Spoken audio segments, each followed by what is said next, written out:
There's no feeling more intense than starting over. If you deleted your homework the day before it was due, as I have, or if you left your wallet at home and you have to go back after spending an hour in the commute.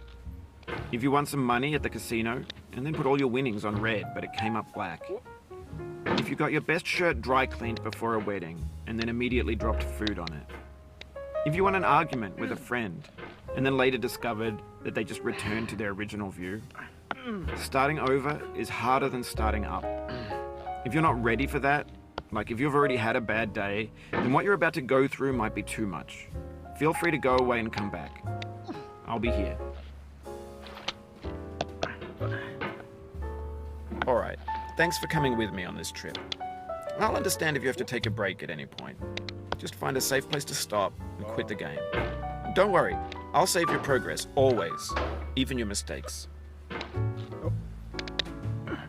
This game is a homage to a free game that came out in 2002, titled Sexy Hiking. The author of that game was Jazuo, a mysterious Czech designer who was known at the time as the father of B games. And B games are rough assemblages of found objects. Designers slap them together very quickly and freely, and they're often too rough and unfriendly to gain much of a following. They're built more for the joy of building them than as polished products.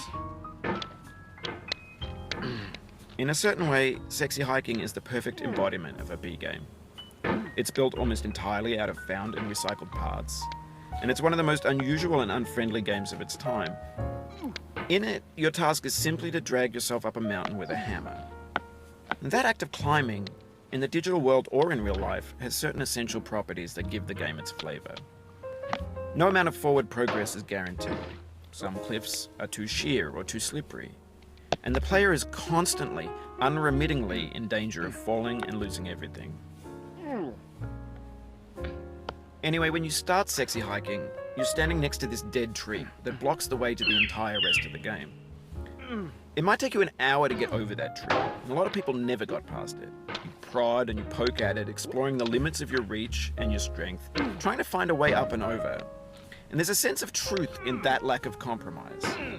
Most obstacles in video game worlds are fake. You can be completely confident in your ability to get through them once you have the correct method or the correct equipment or just by spending enough time. In that sense, every pixelated obstacle in Sexy Hiking is real.